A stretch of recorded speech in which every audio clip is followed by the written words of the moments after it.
Hello friends, स्वागत है आप सभी का एक बार फिर से आपके अपने यूट्यूब चैनल स्मार्ट स्टडी 2.0 में। फ्रेंड्स देखिए, इस वीडियो में देखेंगे मोस्ट इंपोर्टेंट 25 इंपोर्टेंट क्वेश्चंस, जिसमें जीके और जीएस के मिक्स क्वेश्चन है। तो पूरा वीडियो को कंप्लीट देखिएगा, काफ़ी इंपोर्टेंट क्वेश्चंस है, ये हार्ड टू मॉडरेट लेवल के क्वेश्चन है। तो पूरा वीडियो को कंप्लीट देखिए, एक भी क्वेश्चन को स्किप मत करना। सभी साथियों से रिक्वेस्ट है कि वीडियो को सभी साथी लाइक कर दीजिए, शेयर कर देना अपने दोस्तों के साथ। जितने साथी क्लास में नए हैं, चैनल को सब्सक्राइब करके बेल आइकन को ऑन कर लेना। तो चलिए शुरू करते हैं। पहला क्वेश्चन स्क्रीन पर ध्यान से देखना, इंदिरा गांधी राष्ट्रीय वन एकेडमी का मुख्यालय कहाँ पर स्थित है? तो साथियों ध्यान से देखना, इंदिरा गांधी राष्ट्रीय वन एकेडमी का मुख्यालय कहाँ पर स्थित है? देहरादून में। देखो ऑप्शन नंबर बी आपका करेक्ट आएगा, देहरादून। सभी साथी जरूर यहाँ याद रखना। आगे देखते हैं क्वेश्चन क्या है। देखना, मानव शरीर में किडनी का आकार कैसा होता है? देखो आप लोगों को अगर आंसर पता है तो नीचे कमेंट बॉक्स में कमेंट करके भी बता सकते हैं। देखो, मानव शरीर में किडनी का आकार कैसा होता है, इंपॉर्टेंट क्वेश्चन है। तो साथियों देखना, इस क्वेश्चन का करेक्ट आएगा सेम आकार का। ऑप्शन नंबर बी आपका करेक्ट आएगा, सेम आकार का। आगे देखते हैं क्वेश्चन, देखो सभी साथी, हाइपोग्लाइसीमिया और हाइपरग्लाइसीमिया शब्द निम्नलिखित में से किससे संबंधित है? साथियों देखना, इस क्वेश्चन का आंसर आ जाएगा रक्त शर्करा। ठीक है, हाइपोग्लाइसीमिया और हाइपरग्लाइसीमिया शब्द निम्नलिखित में से किससे संबंधित है? रक्त शर्करा, यानी मधुमेह की जो बीमारी होती है ना, डायबिटीज़ की बीमारी, शुगर की बीमारी, उससे। ऑप्शन नंबर सी आपका करेक्ट आएगा। आगे देखिए ध्यान से, ऑक्सीजन की आपूर्ति अपर्याप्त होने पर किस प्रकार की लौ उत्पन्न होती है? तो साथियों देखना, ऑक्सीजन की आपूर्ति अपर्याप्त होने पर किस प्रकार की लौ उत्पन्न होती है? याद रखना सभी साथी, देखो इंपॉर्टेंट क्वेश्चन है साथियों, याद रखने सभी साथियों को, पीली रंग की। आगे देखते हैं क्वेश्चन, ध्यान से देखना, वृक्ष सुंदरी की प्रसिद्ध प्रजाति कहाँ पाई जाती है? वृक्ष सुंदरी की प्रसिद्ध प्रजाति कहाँ पाई जाती है? इंपॉर्टेंट क्वेश्चन है, ध्यान से देखिए। तो साथियों देखना, इंपोर्टेंट क्वेश्चन है, वृक्ष सुंदरी की प्रसिद्ध प्रजाति जो है वो सदाबहार वन में पाई जाती है। याद रखना, ऑप्शन नंबर ए करेक्ट आएगा, सदाबहार वन। आगे देखिए, प्रज्वलन का गुण किस में प्रबल होता है? देखो प्रज्वलन का जो गुण होता है वो किस में प्रबल होता है? इंपोर्टेंट क्वेश्चन है, ध्यान से देखना। तो साथियों देखना, इस क्वेश्चन का करेक्ट आंसर आएगा कार्बन में। देखो कार्बन का एटॉमिक नंबर होता है 6। याद रखना, प्रज्वलन का गुण किस में प्रबल होता है? तो याद रखना है कार्बन में। आगे देखते हैं क्वेश्चन, ध्यान से देखिए, मालीमठ समिति की रिपोर्ट निम्नलिखित में से किससे संबंधित है? इंपोर्टेंट क्वेश्चन है, ध्यान से देखना। मालीमठ समिति की रिपोर्ट जो प्रस्तुत की गई थी वो निम्नलिखित में से किससे संबंधित है? तो साथियों ध्यान से देखना, मालीमठ समिति की रिपोर्ट जो है वो आपराधिक न्याय प्रणाली में सुधार से संबंधित है। याद रखना, ऑप्शन नंबर ए करेक्ट आएगा, आपराधिक न्याय प्रणाली में सुधार से। आगे देख लेते हैं क्वेश्चन, ध्यान से देखना सभी। देखो 1564 में मुगल सेनाओं के साथ लड़ते हुए गढ़कटांग की रक्षा करते दौरान किस रानी की मृत्यु हो गई थी? तो साथियों देखना, 1564 में मुगल सेनाओं के साथ लड़ते हुए गढ़कटांग की रक्षा करते दौरान, मतलब गढ़कटांग की रक्षा करते के दौरान किस रानी की मृत्यु हो गई थी? तो साथियों ध्यान से देखना, रानी दुर्गावती। ठीक है, ऑप्शन नंबर बी करेक्ट आएगा। देखो 1564 में मुगल सेनाओं के साथ लड़ते हुए गढ़कटांग की रक्षा करते दौरान किस रानी की मृत्यु हो गई थी? रानी दुर्गावती जी की। याद रखना, ऑप्शन नंबर डी करेक्ट आएगा। आगे देखिए क्वेश्चन नंबर 9, मिथाइल प्रोपेन निम्नलिखित में से किसका एक आइसोमर है? इंपोर्टेंट क्वेश्चन है। तो साथियों देखना, मिथाइल प्रोपेन जो है ना वो किसका एक आइसोमर है? याद रखना, एन ब्यूटेन का एक आइसोमर है। तो ऑप्शन नंबर ए आपका यहाँ करेक्ट आएगा, एन ब्यूटेन का। आगे देखते हैं क्वेश्चन क्या है। देखो, सर्वोच्च न्यायालय के पहले न्यायाधीश का नाम बताइए जिसके खिलाफ स्वतंत्र भारत की संसद में महाभियोग प्रस्ताव पेश किया गया था। देखो वेरी वेरी इंपॉर्टेंट क्वेश्चन है, सर्वोच्च न्यायालय के पहले न्यायाधीश का नाम बताइए जिसके खिलाफ स्वतंत्र भारत की संसद में महाभियोग प्रस्ताव पेश किया गया था। तो साथियों याद रखना, न्यायमूर्ति रामास्वामी के खिलाफ। ऑप्शन नंबर ए आपका करेक्ट आएगा, न्यायमूर्ति रामास्वामी। आगे देखिए, निम्नलिखित नदियों में से कौन सी नदी पश्चिमी घाट से निकलती है? इंपॉर्टेंट क्वेश्चन है। तो साथियों देखना, निम्नलिखित नदियों में से जो कृष्णा नदी है ना, ये पश्चिमी घाट से निकलती है। ऑप्शन नंबर बी आपका यहाँ करेक्ट आएगा, सभी साथी याद रखना। इसके अलावा जो इसके अलावा जो गोदावरी नदी है वो भी पश्चिमी घाट से निकलती है, याद रखना। आगे देखते हैं क्वेश्चन, ध्यान से देखना, मेरियाना ट्रेंच किस महासागर में स्थित है? मेरियाना ट्रेंच किस महासागर में स्थित है? तो साथियों समुद्र में सबसे गहराई खाई है ये मेरियाना ट्रेंच, और ये प्रशांत महासागर में स्थित है। याद रखना, ऑप्शन नंबर बी आपका करेक्ट आएगा, प्रशांत महासागर।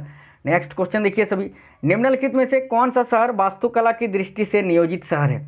क्वेश्चन नंबर 13, निम्नलिखित में से कौन सा शहर वास्तुकला की दृष्टि से नियोजित शहर है? तो साथियों याद रखना चंडीगढ़। देखो चंडीगढ़ शहर की स्थापना नेकचंद ने की थी और चंडीगढ़ को गुलाबों का शहर कहा जाता है। ठीक है, देखो गुलाबी शहर, पिंक सिटी तो जयपुर को कहा जाता है, लेकिन चंडीगढ़ को गुलाबों का शहर कहा जाता है। याद रखना ऑप्शन नंबर डी आपका करेक्ट आएगा। आगे देखिए, पारिस्थितिकी तंत्र की संकल्पना को किसने प्रतिपादित किया था? इंपोर्टेंट क्वेश्चन है। तो साथियों देखना, पारिस्थितिकी तंत्र की संकल्पना को आर्थर टांसली ने सबसे पहले प्रतिपादित किया था। तो याद रखना ऑप्शन नंबर ए करेक्ट आएगा, आर्थर टांसली। आगे देखते हैं क्वेश्चन, ध्यान से देखना, पीएसएलवी से क्या अभिप्राय है, यानी पीएसएलवी का क्या फुल फॉर्म है? तो साथियों याद रखना पोलर सैटेलाइट लॉन्च व्हीकल। देखो पीएसएलवी से ही जो है रॉकेट को प्रक्षेपण किया जाता है, अंतरिक्ष में छोड़ा जाता है। याद रखना पीएसएलवी का फुल फॉर्म क्या होता है? देखो ऑप्शन नंबर सी करेक्ट है, पोलर सैटेलाइट लॉन्च व्हीकल। आगे देखते हैं क्वेश्चन क्या है, ध्यान से देखना, क्षेत्रफल की दृष्टि से सबसे बड़ा दूसरा देश कौन सा है? तो साथियों देखिए, क्षेत्रफल की दृष्टि से सबसे बड़ा देश तो है रूस, ठीक है, और दूसरा सबसे बड़ा देश है कनाडा। याद रखना, भारत की अगर बात करें तो इसमें भारत का स्थान है 7वां। कितना? 7वां। याद रखना। आगे देखते हैं क्वेश्चन क्या है, देखो सभी, सौरमंडल का सबसे छोटा ग्रह कौन सा है? इंपोर्टेंट क्वेश्चन है, ध्यान से देखना सभी साथी। तो साथियों देखना, सौरमंडल का सबसे छोटा ग्रह है बुध। याद रखना ऑप्शन नंबर सी आपका करेक्ट आएगा। और सबसे बड़ा ग्रह है पृथ्वी, माफ करना, सबसे बड़ा ग्रह है बृहस्पति और सबसे छोटा बुध।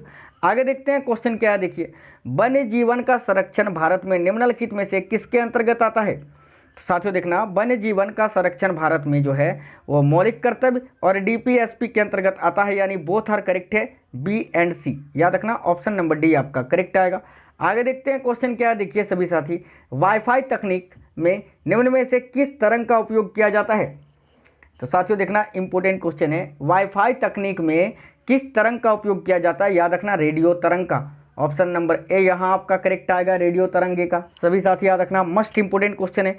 आगे देखते हैं क्वेश्चन क्या है, डीएनए की खोज किसने की थी? तो साथियों देखना, डीएनए की खोज किसने की थी? जरूर याद रखना, वाटसन एवं क्रिक ने। बिल्कुल ऑप्शन नंबर ए आपका करेक्ट आ जाएगा, सभी साथी याद रखना। नेक्स्ट क्वेश्चन देखते हैं, क्वेश्चन नंबर 21, क्रांतिकारी संगठन अभिनव भारत सोसाइटी 1904 में किसने स्थापित किया था? मस्ट इंपोर्टेंट क्वेश्चन है साथियों, ध्यान से देखना, क्रांतिकारी संगठन अभिनव भारत सोसाइटी 1904 में किसने स्थापित किया था? तो साथियों याद रखना, बीडी सावरकर ने, विनायक दामोदर सावरकर इनका पूरा नाम है, बीडी सावरकर। याद रखना, विनायक दामोदर सावरकर, यानी ऑप्शन नंबर बी आपका करेक्ट आएगा। याद रखना 1904 में क्रांतिकारी संगठन अभिनव भारत सोसाइटी की स्थापना किसने की थी? विनायक दामोदर सावरकर ने। आगे देखते हैं क्वेश्चन, ध्यान से देखिए, घोंघे द्वारा किया जाने वाला परागकण क्या कहलाता है? घोंघे के द्वारा जो परागकण होता है वो क्या कहलाता है? तो साथियों ध्यान देना, घोंघे द्वारा किया जाने वाला परागकण जो है वो मेलेकोफिली के नाम से जाना जाता है। याद रखना ऑप्शन नंबर बी करेक्ट आएगा, मेलेकोफिली। आगे देखते हैं क्वेश्चन क्या है, चट्टानों और खनिजों में सबसे बड़ी मात्रा में मौजूद तत्व कौन सा होता है? इंपोर्टेंट क्वेश्चन है। तो साथियों देखना, चट्टानों और खनिजों में सबसे बड़ी मात्रा में मौजूद तत्व कौन सा होता है? याद रखना सिलिकॉन। ऑप्शन नंबर बी यहाँ आपका करेक्ट आएगा, सभी साथी याद रखना। नेक्स्ट क्वेश्चन देखते हैं, सेकंड लास्ट क्वेश्चन क्लास का, ध्यान से देखिए, भारी हाइड्रोजन की खोज किसने करी थी? भारी हाइड्रोजन की खोज किसने करी थी? तो साथियों ध्यान से देखना, भारी हाइड्रोजन की खोज किसने करी थी? आपको यहाँ याद रखना है केवेंडिश ने, हेनरी केवेंडिश ने। तो ऑप्शन नंबर सी आपका यहाँ करेक्ट आ गया, केवेंडिश आपको यहाँ याद रखना है, इंपॉर्टेंट क्वेश्चन है, सभी साथी जरूर याद रखना। चलो देखो, रदरफोर्ड की अगर बात करें तो रदरफोर्ड ने परमाणु के अंदर नाभिक की खोज की थी, ठीक है। यूरे की अगर बात करें तो इन्होंने भारी जल की खोज की थी, D2O ड्यूटेरियम ऑक्साइड। प्रिस्टले की अगर बात करें तो इन्होंने ऑक्सीजन की खोज की थी, ठीक है। आगे देखते हैं क्वेश्चन क्या है साथियों, क्वेश्चन नंबर 25, ध्यान से देखना, एक मुर्गी का अंडा लगभग कितनी कैलोरी ऊर्जा प्रदान करता है? तो साथियों ध्यान से देखना, एक मुर्गी का अंडा लगभग कितनी कैलोरी का ऊर्जा प्रदान करता है? जरूर याद रखना 70 कैलोरी का। ऑप्शन नंबर ए आपका यहाँ करेक्ट आएगा, 70 कैलोरी। और एक बात याद रखना, क्वेश्चन पूछा जाता है दुनिया में किस नस्ल की मुर्गी है जो सबसे अधिक अंडे देती है? तो याद रखना श्वेत लेघर्न, ठीक है, श्वेत लेघर्न वो मुर्गी का नाम है जो सबसे अधिक अंडे देती है, सबसे अधिक अंडे देने वाली मुर्गी की प्रजाति है श्वेत लेघर्न, ठीक है। और एक मुर्गी का अंडा लगभग कितनी कैलोरी ऊर्जा प्रदान करती है? 70 कैलोरी। याद रखना सभी साथी। तो साथियों वीडियो कैसा लगा है? सभी साथी वीडियो को जरूर लाइक कर दीजिए, शेयर कर दीजिए अपने अपने दोस्तों के साथ, क्योंकि बहुत मेहनत लगता है साथियों। और जितने भी साथी क्लास में नए हैं चैनल सब्सक्राइब करके बेल आइकन को ऑन कर लेना। देखो पहला प्रैक्टिस सेट सवेरे 8:45 में अपलोड होता है, वो तो फिक्स टाइमिंग है। और ये जो है ये प्रैक्टिस सेट शाम में कोई भी एक जीके का मिक्स क्वेश्चन या टॉपिक वाइज एक वीडियो अपलोड होती है इस चैनल में। और एक्समार्ट स्टडी जो हमारा और एक चैनल है वहाँ पर डेली लाइव क्लासेस चलती है। तो साथियों सभी साथी वीडियो को लाइक कर देना, शेयर कर देना, चैनल सब्सक्राइब करके बेल आइकन को ऑन कर लेना। मिलते हैं अगले क्लास में, तब तक स्वस्थ रहें। जय हिंद, वंदे मातरम।